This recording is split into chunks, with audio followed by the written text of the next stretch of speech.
Coucou tout le monde, j'espère que vous allez bien. Je suis contente de vous retrouver aujourd'hui sur la chaîne pour faire cette vidéo en particulier parce que c'est une vidéo que j'ai envie de faire depuis très longtemps et elle suit un peu la lignée de mes vidéos débats, chit-chat, ce genre de choses. Ouh, il y a mon chien qui joue avec un bout de plastique, je reviens. Désolée pour cette interruption. Donc ouais, je disais que c'est une vidéo qui rejoint un peu la lignée de mes vidéos, voilà, débat, chit-chat, etc. Celle que j'ai fait sur le colorisme ou celle que j'ai fait sur comment gérer un échec, machin, parce que j'aime bien pouvoir parler de sujets qui me touchent sur la chaîne. C'est bien d'avoir une plateforme, mais c'est encore mieux de l'utiliser pour des choses un peu plus profondes, j'ai envie de dire, que juste voilà la beauté, le make-up, les perruques, etc. Donc on va se lancer peut-être dans la vidéo parce que je sens que ça va être une vidéo longue, donc je vous préviens, prenez de quoi boire, de quoi manger, un truc, un snack, parce que ouais, ça va être une vidéo longue, je pense. Donc, on va commencer par ce que c'est l'endométriose, donc c'est une maladie chronique qui touche les femmes et en particulier les femmes réglées. Donc pourquoi ça touche les femmes et pas les hommes? Parce que ça a à voir avec les appareils génitaux, en particulier du coup l'utérus, le vagin, ce genre de choses, que les hommes n'ont pas. Du coup c'est pour ça que ça touche que les femmes. Je vais vous expliquer avec mes mots vraiment ce que c'est.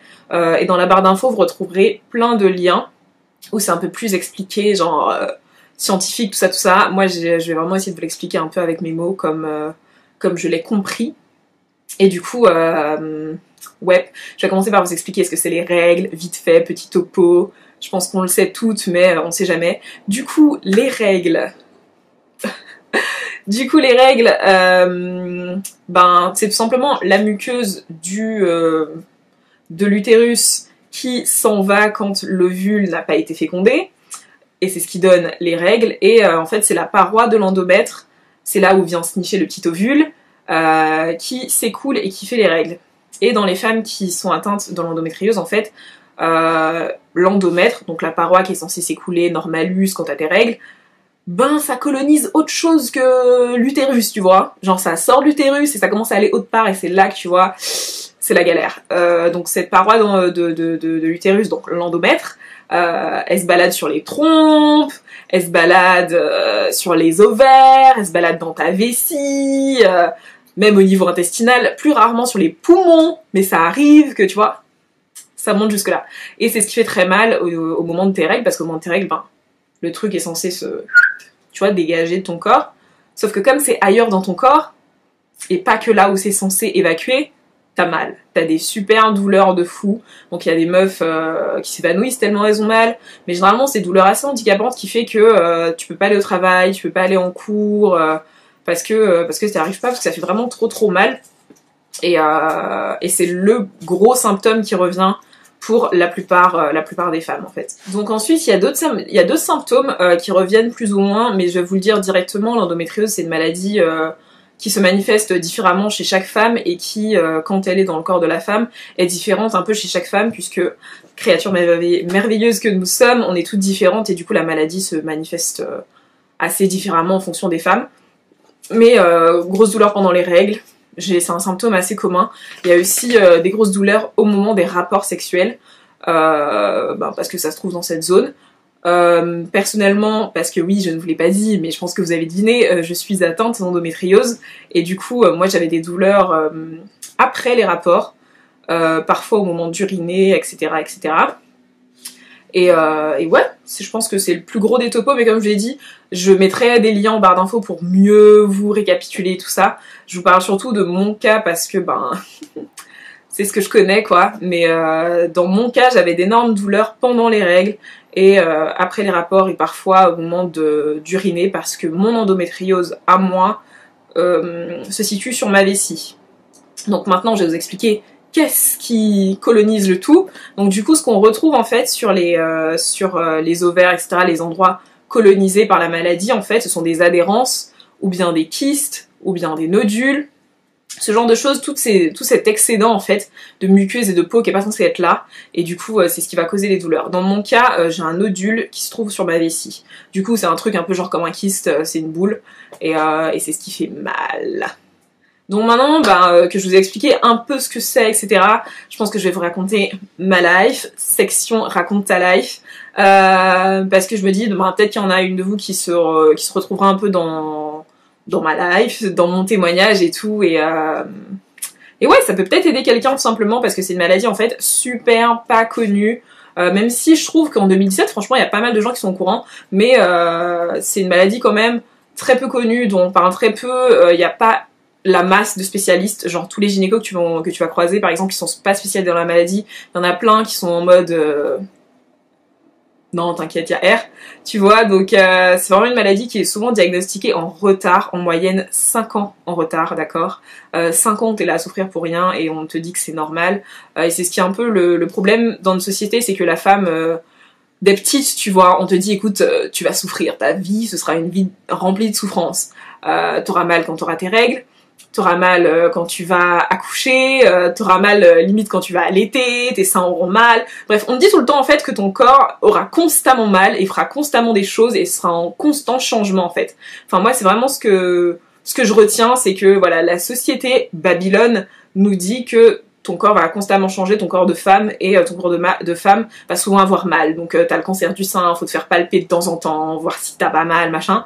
Ou il y a des filles qui ont très mal pendant leur règle au sein.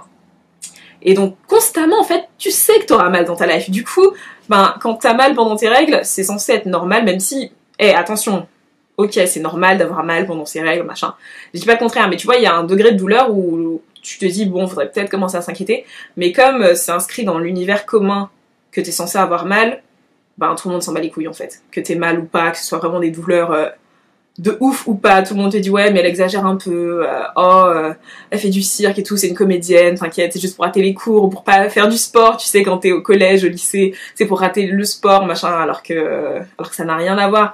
Et du coup tu te sens un peu tu te sens pas prise au sérieux en fait, tu sens que ta douleur elle est pas légitime ou que je sais pas, on est constamment en train de te dire que t'exagères et que c'est faux alors que tu vis le truc, tu vois, tu te sens mal et du coup tu commences un peu enfin dans mon cas, à détester ton corps ou à pas l'apprécier parce qu'il te fait souffrir et qu'en plus de ça, t'as l'impression qu'il se joue des tours parce que c'est pas normal que t'aies mal ou bien t'es censé avoir mal ou bien, enfin, tu vois, t'es un peu dans cette incompréhension constante entre toi et ton corps, il y a une espèce de break qui se passe et ouais c'est assez dur psychologiquement je trouve de ce côté la maladie parce que ben t'es pas pris au sérieux et ce pendant très très longtemps quoi, enfin très très longtemps, voilà ça dépend de chaque cas, mais t'es pas pris au sérieux tout de suite parce que c'est dans l'univers commun que t'es censé avoir mal, du coup peu importe où tu te trouves sur l'échelle, on s'en bat les couilles. Bref, je me suis perdue dans mes propos, on va parler du diagnostic, je pense. Vous me connaissez, hein, la vidéo est pas très dans l'ordre, je suis pas très organisée, machin. Du diagnostic, donc comment on se fait diagnostiquer la maladie en question. Donc généralement c'est avec un gynéco, hein. C'est important, je pense, d'aller voir un gynéco peut-être genre une fois par an, un peu comme le dentiste, même si le dentiste, franchement, tu vois. Mais c'est important d'aller voir un gynéco, ouais, une fois par an, on va dire. Et du coup, ton gynécologue, il te demande un peu ton historique de règles, genre comment ça se passe, combien de temps ça dure, etc., etc., si t'as mal à tel endroit, un peu plus tel jour, bref, un peu ton historique de règles. Dans mon cas, j'avais des règles très longues et très douloureuses depuis que je suis réglée, donc genre depuis, je sais pas, 6e, 5e par là, donc je crois on a 12, 13 ans, quelque chose comme ça, et j'avais aussi de l'histoire avec de l'anémie, du coup je faisais énormément d'anémie, j'ai dû me faire hospitaliser un moment, machin, faire la vampirette, avoir des petites poches de sang, blablabla, on m'a requinqué, tout ça c'était cool, et on se disait donc pourquoi j'avais de l'anémie. Pour ceux qui savent pas d'ailleurs, l'anémie c'est une déficience ça se dit, bref un manque de fer dans le sang, et du coup tes globules rouges sont trop petits ou t'en as pas assez et du coup ça véhicule pas d'oxygène dans ton corps et du coup ben tu vas pas bien. Donc voilà, après l'hospitalisation on essaie de trouver une cause à mon anémie, est-ce que c'est mon alimentation, est-ce que voilà c'est quelque chose, mais c'était arrivé à un point tellement grave que bon ça pouvait pas qu'être mon alimentation, surtout que je mangeais assez varié, tu sais, chez tes parents quoi. Et on s'est dit que le seul moment où je perds du sang c'est pendant mes règles, donc je sais pas si je l'ai dit, au pire je me répète, donc j'avais 10 jours de règles, et du coup ben je perdais du sang comme ça, genre à la flopée tu vois, j'avais un flux super intense, en mode 3-4 paquets always, ultra, les nights, tu vois les petits paquets bleus là, et du coup on s'est dit bon, regarde, on va essayer des traitements hormonaux, on va essayer des médocs, machin, bon, ça marche pas, of course, on te fout sous pilule, du coup, ouais, j'ai commencé la pilule, je crois, en 4e, et 18 ans, je m'envole pour la belle ville de Lyon, et ma pilule fonctionne plus. Ce que j'appelle vraiment fonctionne, c'est parce que je prenais vraiment, enfin jusqu'à maintenant je continue à prendre la pilule juste pour régler mes règles, et du coup ça fonctionne plus dans le sens où je recommence à vomir des flopées, je vomis quoi. Je recommence à vomir à mort, ce qui m'arrivait avant que je prenne la pilule.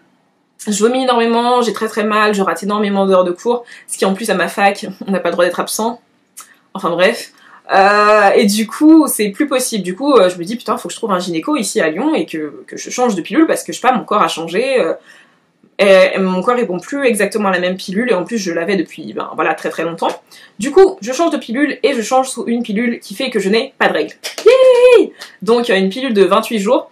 J'ai pas de règles, c'est génial, pas de serviette à acheter, pas de douleur, c'est vraiment, franchement c'est une expérience genre de fou, tu vois, trop bien. Mais en même temps, j'étais en pleine dépression et c'était déjà présent, tu vois, et la pilule a genre accentué le fait que je déprime. Je sais pas si elle l'a provoqué ou si voilà, mais dans tous les cas, j'étais dans une dépression et ça allait vraiment vraiment pas et ça continuait à pas aller bien. Et je me suis dit, enfin, pourquoi tu vas pas bien, pourquoi tu y arrives pas, machin, nanana. Et j'étais vraiment très déprimée et au même moment que je suis déprimée, j'ai zéro libido. Du coup, je me dis bon. Est-ce que c'est parce que tu déprimes que t'as zéro libido ou est-ce que t'as zéro libido donc tu déprimes? Est-ce que, tu vois? Du coup, je me suis dit, putain, je commence à faire des recherches, énormément de recherches, et je me dis, c'est peut-être la pilule. C'est peut-être la pilule qui fait que tu déprimes en jouant avec tes hormones, et c'est peut-être ça aussi qui fait que zéro libido. Du coup, je change de pilule. Et je change de gynéco. By the way. Et là, c'est un peu le cauchemar, parce que du coup, il faut qu'on trouve une pilule qui fait que j'ai des règles acceptable et qu'en même temps ça joue pas sur mes hormones au point où je déprime et j'ai pas de libido machin, genre je veux avoir une vie normale. Et là comme j'ai dit c'est le cauchemar, j'essaye 5, 6, 7, 8 pilules, je sais pas, je me souviens pas, plus de 6 pilules en tout cas différentes et aucun moment mon gynéco me dit tu veux faire un check-up? Non, s'en bat les couilles. Donc moi, je continue à faire des recherches. En plus, à ce moment-là, sur Twitter, je follow une fille géniale qui, si jamais tu te reconnais, je te fais des bisous, qui est atteinte d'endométriose. Et du coup, elle en parle à un moment et je me dis, maybe. Du coup, elle me parle de son parcours, enfin de son histoire, comment elle, ça s'est produit, blablabla, ses symptômes, ses machins, ses opérations, parce qu'elle a dû subir des opérations, etc. Et je me dis, ok, ça ressemble beaucoup à ta life. Du coup, je lui raconte ma life et elle me dit ouais, je pense que tu devrais voir un gynéco, tu vois, genre un spécialiste. Du coup, je me dis ok. Donc je cherche des spécialistes, machin. Elle m'aide aussi à trouver. Et c'est aussi pour ça que je fais cette vidéo d'ailleurs, parce que je trouve que c'est bien d'avoir quelqu'un qui vit ce que tu vis, quelqu'un de plus ou moins proche. En fait, tu sais que t'es comprise et tout, et genre ça fait juste, ça fait du bien, ça fait un peu sens de, tu vois, je sais pas, communauté et tout, genre je suis pas seule dans ce bordel et tout. Bref, je continue mon histoire. Du coup, moi, je demande à mon gynéco une IRM parce que je lui dis, écoutez, je suspecte de l'endométriose. Lui, il me dit, non, je pense pas, t'as jamais été enceinte, t'as jamais fait de fausse couche, je pense pas.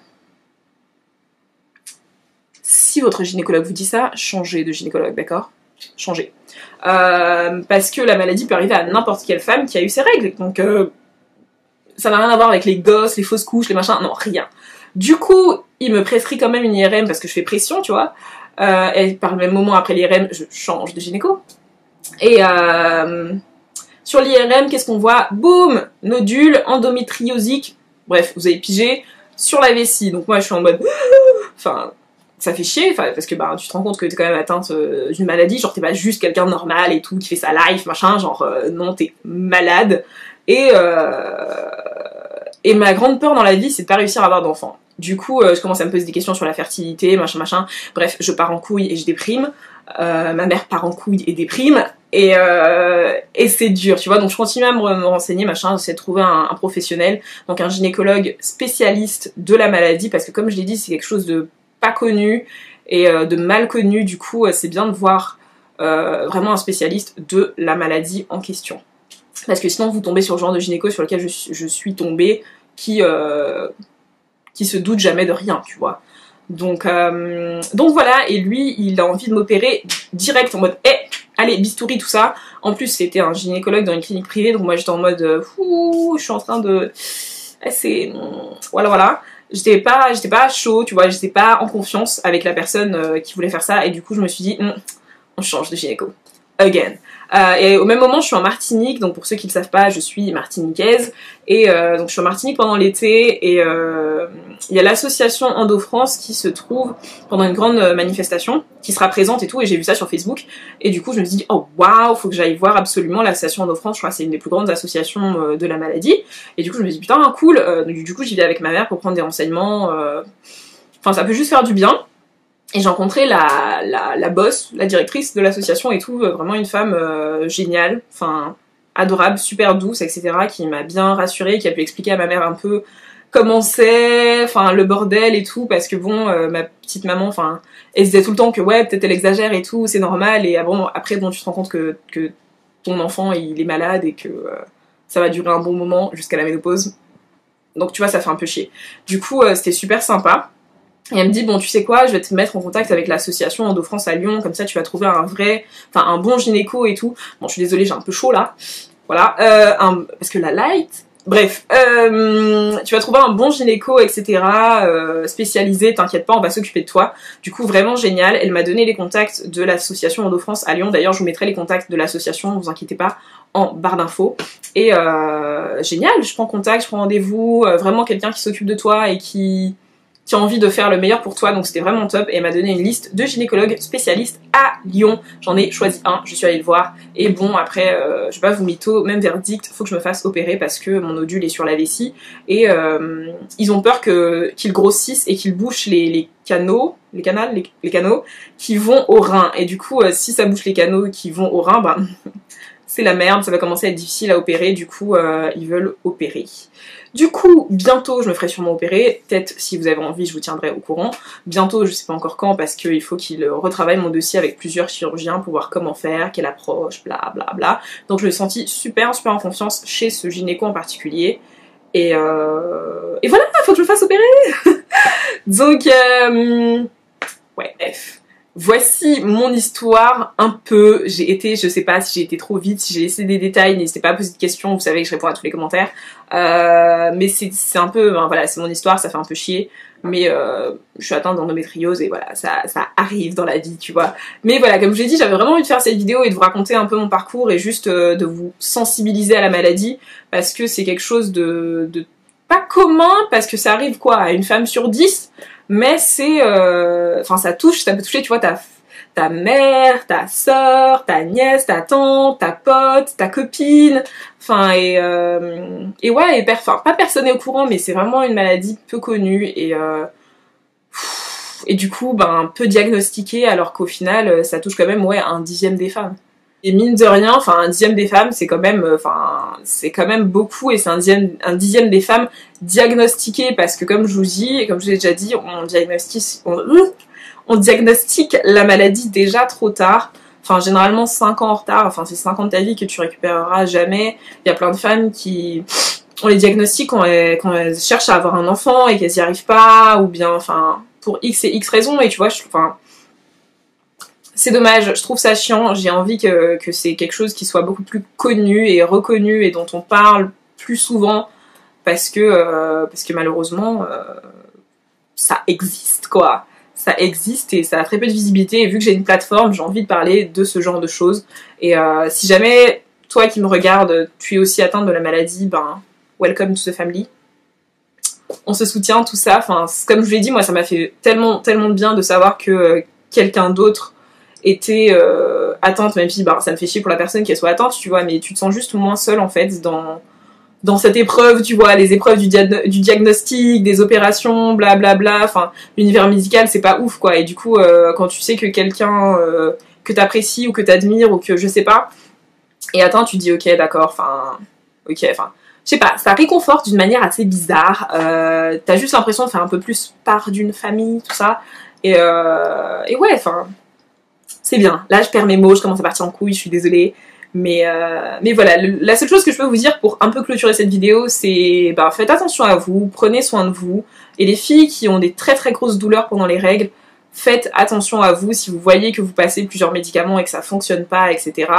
Alors je suis désolée, ma caméra a coupé parce que mémoire pleine. Bref, j'étais en train de dire que les filles qui avaient super mal pendant les règles, vraiment très très mal, et vous passez plein de médicaments, Tadis, Spasfon, Naprosine, je peux vous parler de pilules et de médicaments des heures parce que j'en prends pas mal, mais et que vous voyez bref que rien fonctionne et que vous avez vraiment des douleurs qui vous handicapent et que vous pouvez pas aller à l'école, vous pouvez pas aller au travail, c'est juste incroyable, enfin vous comprenez pas, n'hésitez pas à aller voir un gynécologue. Et lui demander si c'est peut-être pas une endométriose, si vous pouvez faire une IRM ou une échographie pelvienne. J'ai oublié de le dire dans la vidéo, mais voilà, on peut voir s'il y a des lésions, ce genre de choses, avec une IRM, et comme j'ai dit, une échographie pelvienne. On peut aussi le voir parfois, je crois, à l'examen vaginal, vous savez, le truc qu'ils font, genre ils vous mettent des doigts et tout au gynéco, quand vous avez vos règles, ou un petit peu avant les règles, parce que les muqueuses gonflent et du coup bah, ça peut se sentir. Et voilà, juste n'hésitez pas à aller voir un spécialiste parce que si vous sentez que peut-être vous vous identifiez à mon histoire, si vous aussi c'est vraiment très douloureux et vous comprenez pas, vous y arrivez pas, et ouais, enfin vous n'êtes pas toute seule en tout cas si vous êtes atteinte, vous inquiétez pas, on va y arriver tranquillou. Et puis ouais, je vous souhaite une très très bonne journée parce que je commence à partir en couille, tout ça. Très bonne matinée, soirée, bref, peu importe quand vous regardez cette vidéo. J'espère que ça va aller pour vous si ça va pas. Je vous fais plein de bisous, je vous distribue plein d'amour. Et puis n'hésitez pas à partager la vidéo pour que si vous avez peut-être une copine, une pote, je sais pas, un parent qui s'identifie à mon témoignage et qui sait pas trop quoi faire, ben au moins il se dira ok c'est peut-être ça et tout, pourquoi pas. Enfin comme je vous l'ai dit, c'est quelque chose de pas assez connu donc... partagez, faites péter le partage et tout. Je vous dis à bientôt, prochaine vidéo, plein de bisous.